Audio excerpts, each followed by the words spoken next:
Bengal safe Murshidabad জেলায় ফার্নিচারের জগতে এক পরিচিত ও প্রতিষ্ঠিত নাম। Bengal safe 57 বিবিসেন road, Baharampur, Murshidabad. এটা এই যে আপনারা বলছেন না যে বাংলার মানুষদেরকে হেনস্থা, এটা আজকের ঘটনা নয়। বিজেপি যেদিন থেকে ক্ষমতা এসছে সেদিন থেকে এই রাজ্যের মানুষকে বাইরের রাজ্যগুলোতে এইভাবেই বঞ্চনার শিকার, অত্যাচারের শিকার হতে হয়েছে। কারণ একটাই, বাংলাদেশের মানুষের সঙ্গে আমাদের এই বাংলার মানুষের চেহারা এক, খাদ্য এক, বস্ত্র এক, সংস্কৃতি এক, ভাষা এক।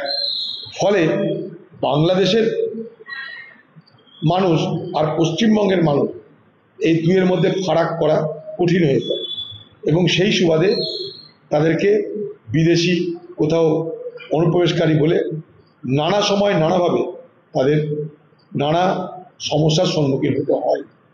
এর আগে আমি এই বিষয়টা নিজে উত্তরপ্রদেশে গিয়ে সেখানকার সরকারের সঙ্গে আলোচনা করেছিলাম। যখন আমি এমপি ছিলাম সেদিন আমি আলোচনা করেছিলাম আদিত্যনাথ যোগীর সঙ্গে যে আপনারা কেন বাংলার মানুষকে এইভাবে অত্যাচার করছেন, এটা ভুল হচ্ছে আপনাদের।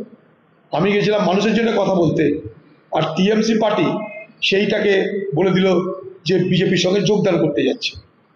এইভাবেই বাংলার মানুষের জন্য কিছু করতে গেলেও বিপদ, আর বাংলা মানুষ যারা করবে না তারাও ভাষণ দিয়ে খালাস। এই পশ্চিমবঙ্গের পরিযায়ী শ্রমিকরা বাইরে কত আছে তার তালিকা রাজ্য সরকার হাতে নেই। পশ্চিমবঙ্গের পরিযায়ী শ্রমিক যারা বাইরে যে রুটি রোজগার করতে যায় তাদের সুরক্ষার জন্য পশ্চিমবঙ্গ সরকারের পক্ষ থেকে কোনো রকম সক্রিয় ভূমিকা গ্রহণ করা হয় না। পশ্চিমবঙ্গ সরকারের অনেক মন্ত্রক আছে। আমি বলবো পশ্চিমবঙ্গ সরকারের কাছে যে পশ্চিমবঙ্গ সরকারের পরিযায়ী শ্রমিকদের মন্ত্রক তৈরি করা দরকার। মন্ত্রক, মিনিস্ট্রি মেন্ট ফর পরিযায়ী শ্রমিক, মাইগ্রেটরি লেবার, পরিযায়ী শ্রমিকদের জন্য আলাদা মন্ত্রক দরকার। নাহলে এই রাজ্যের রুটি নেই, রুজি নেই, চাকরি নেই। তাই লক্ষ লক্ষ পরিযায়ী শ্রমিক সারা দেশ জুড়ে ছড়িয়ে আছে, সারা ভারতবর্ষ শুধু নয় সারা পৃথিবী জুড়ে ছড়িয়ে আছে। তাই তাদেরকে সুরক্ষা, তাদের নিরাপত্তা, তাদের ভালো মন্দের জন্য রাজ্য সরকারের পক্ষ থেকে কোনো উদ্যোগ নেই। অথচ এই পরিযায়ী শ্রমিকরা বাইরে কাজ করছে, সেই সুবাদে তারা তাদের ঘর সংসার পরিচালনা করার জন্য তারা অর্থ পাঠাচ্ছে। সেই অর্থে কিন্তু পশ্চিমবঙ্গের কোষাগার ভরছে। এটা বোঝার চেষ্টা করুন, যারা আমাদের রাজ্যের কোষাগার ভরছে তাদের জন্য কোনো রকম রাজ্য সরকারের মাথা ব্যথা নেই। দেখুন, সাম্প্রদায়িক শক্তিকে যারা হিন্দুত্বের কথা বলে তাদেরকে মুসলমানরা ভোট দেবে না, এটা খুব স্বাভাবিক কথা। এটার মধ্যে বিরাট কোনো গবেষণার দরকার নাই, রকেট সায়েন্সের দরকার নাই।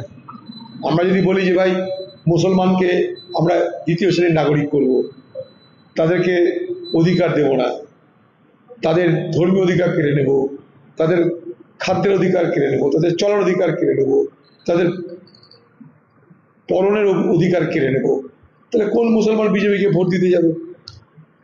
আর এটা তো বিজেপির ঘোষিত নীতি। ইউপিতেও তাই করেছে অমিত শাহ যে আমরা মুসলমানদের ভোটই নেব না। তাই আজকে বিজেপি পার্টিতে যারা জয়ী বিজেপি পার্টির আজকে প্রতিনিধি, একটা মুসলমান দেখাতে পারেন কি? বিজেপি পার্টির যে মন্ত্রিসভা আজকে একটা মুসলমান দেখাতে পারেন কি? তাই মুসলমানরা ভোট দেবে না, খুব স্বাভাবিক। এটা চাইলেও দেবে না, না চাইলেও দেবে না। তাদের বিশ্বাস অর্জন করার মতন কোনো যোগ্যতা এই দলের নেই, তাই সে পাচ্ছে। খুব ভালো বলে জায়গা, সঠিক কথা বলেছে। সুপ্রিম কোর্টে তাই বলেছিল। রাজ্য সরকার চেয়েছিল অযোগ্যদেরকেও মদত করতে, কারণ অযোগ্যদের কাছ থেকে মাল খেয়ে নিচ্ছে রাজ্য সরকার এবং সরকারি দলের বড় বড় নেতা মন্ত্রীরা। এখন যদি অযোগ্যদের আমি বসবার জন্য চেষ্টা না করে, অযোগ্যদের জন্য যদি ওকালতি না করে, তাহলে সেই অযোগ্যরা তো তৃণমূলের বাড়ি হামলা করবে টাকার জন্য। সব তো টাকা দিয়ে চাকরি নিয়েছে, টাকা দিয়ে তৃণমূল নেতাদেরকে। সেই তৃণমূলের চোরদেরকে বাঁচানোর জন্য দিদির সরকার আমাদেরই পয়সা খরচ করে সে অযোগ্যদের যাদের চাকরিতে নিযুক্তির জন্য পরীক্ষা দেওয়ার সুযোগ পাওয়া যায় তার চেষ্টা করছে। কারণ নাহলে তৃণমূলের বহু নেতার পিঠে ছাল উঠে যাবে এই অযোগ্যদের কাছে ঘুষ নেওয়ার বিনিময়ে চাকরি না দেওয়া এবং চাকরি হারানোর কারণে। তাই সেই সমস্ত তৃণমূল দলের চোরদেরকে বাঁচানোর জন্য দিদি আজ সরকারি তহবিল খরচ করে অযোগ্যদের জন্য দাঁড়ালি করছে। বেঙ্গল সেফ মুর্শিদাবাদ জেলায় ফার্নিচারের জগতে এক পরিচিত ও প্রতিষ্ঠিত নাম। Bengal safe 57 বিবিসেন road, Baharampur, Murshidabad.